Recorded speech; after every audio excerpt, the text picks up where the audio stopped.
മഴ പെയ്താൽ ഒരു തുള്ളി വെള്ളം പോലും പുറത്തുപോയി പാഴാകാതെ കെട്ടിടത്തിനകത്ത് സംഭരിക്കുന്ന പുത്തൻ സാങ്കേതിക വിദ്യ. 8 മാസം മുൻപ് ഉദ്ഘാടനം ചെയ്ത ആലുവയിലെ കേരള വാട്ടർ അതോറിറ്റി സ്റ്റാഫ് ക്വാർട്ടേഴ്സിലെ നിർമ്മാണത്തിൽ അപാകത മൂലം വ്യാപക ചോർച്ചയെന്ന് പരാതി.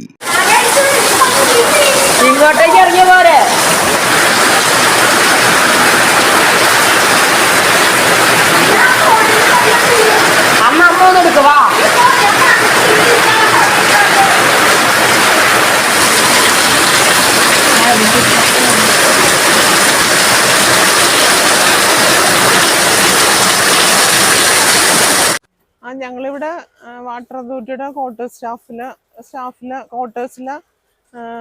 താമസിക്കുന്ന സ്റ്റാഫാണ്. ഞങ്ങളിപ്പോൾ ഇവിടെ താമസിക്കാൻ തുടങ്ങിയിട്ട് 8 മാസത്തിൽ കൂടുതലായി. ഇവിടെ കുറേ പ്രശ്നങ്ങൾ വന്നപ്പോൾ തന്നെ കുറേ പ്രശ്നങ്ങളൊക്കെ ഉണ്ടായിരുന്നു. അതൊക്കെ ഞങ്ങൾ ഉദ്യോഗസ്ഥന്മാരോടും എല്ലാവരോടും പറഞ്ഞിട്ടുണ്ടായിരുന്നു. പക്ഷെ അതിനൊന്നും ഒരു പ്രശ്നങ്ങൾ എന്ന് പറഞ്ഞാൽ ഫസ്റ്റ് തന്നെ ഉള്ളത് ലീക്കാണ്. മഴ പെയ്യുമ്പോൾ വെള്ളം മുഴുവൻ അകത്താണ്, ഒന്നും പുറത്തോട്ട് പോകുന്നില്ല, എല്ലാം അകത്തോട്ട് വന്നിട്ട് നമ്മുടെ റൂമുകളിലെല്ലാം നിറച്ച് വെള്ളം കെട്ടി നിൽക്കുന്ന ഒരവസ്ഥയാണ്. പിന്നെ തന്നെയല്ല ഇവിടെ 24 കുടുംബങ്ങൾ ഈ ബ്ലോക്കിലുണ്ട്. അവിടെ 4 കുടുംബങ്ങളുണ്ട്. അപ്പം 28 കുടുംബങ്ങളുണ്ട് ഇവിടെ. ശരിക്കും പറഞ്ഞിട്ടുണ്ടെങ്കിൽ എന്താ പറയണ, മഴ വന്ന് ഇവിടെ ജീവിക്കാൻ പറ്റാത്ത അവസ്ഥയാണ്.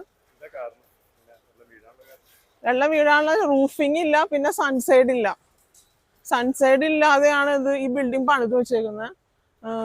അപ്പൊ സൺസൈഡ് ഇല്ലാത്തതുകൊണ്ട് വെള്ളം മുഴുവൻ അകത്തോട്ട് കയറി ഡെയിലി ഞങ്ങള് ഇപ്പൊ ഈ നല്ല മഴ പിടിച്ച പിന്നെ ഡെയിലി ഞങ്ങള് വെള്ളം കോരിക്കളയേണ്ട അവസ്ഥയാണ്. പിന്നെ തന്നെയല്ല പിള്ളേര് ഇലക്ട്രിസിറ്റി എപ്പോഴും കട്ടായിക്കൊണ്ടിരിക്കുക. അത് തന്നെ ഇലക്ട്രിസിറ്റിയിൽ തന്നെ എന്തൊക്കെയോ അതൊന്ന് പോയി വിനോദം എന്ന് പറഞ്ഞ് അത് തന്നെ ഈ ഈർപ്പം കൊണ്ടിട്ട് ആ ഇലക്ട്രിസിറ്റി അപ്പൊ അത് എപ്പോഴും കറണ്ട് പോക്കും പ്രശ്നങ്ങളുമാണ് ഇവിടെ. മിനി, ഞാൻ SCയുടെ ഓഫീസിലെ CE ആണ്. 3 നില കെട്ടിടങ്ങളുടെ 3 ബ്ലോക്കുകളിലും മഴ പെയ്താൽ വെള്ളം കെട്ടുന്ന സ്ഥിതിയാണ്. കെട്ടിടത്തിൽ സൺഷെയ്ഡും മേൽക്കൂരയുമില്ലാത്തത് ഉദ്ഘാടന സമ്മേളനത്തിൽ തന്നെ സംഘടനാ പ്രതിനിധികൾ ചൂണ്ടിക്കാട്ടിയിരുന്നു. ഭിത്തികൾ നനഞ്ഞൊലിക്കുന്നത് മൂലം വൈദ്യുതി തകരാറുകളും പതിവാണ്.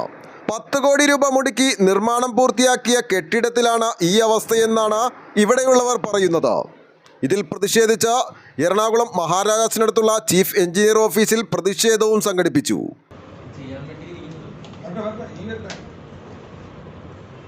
എന്തായാലും സാറ് അന്വേഷണ റിപ്പോർട്ടിൽ നടപടി എടുക്കണം. തീർച്ചയായിട്ടും മാറ്റമില്ല. ഇന്ന് നടപടി എടുക്കണം. അല്ല, ഈ അന്വേഷണ റിപ്പോർട്ട് വായിച്ചു പുതിയ പണിയായിരിക്കുന്നല്ലോ.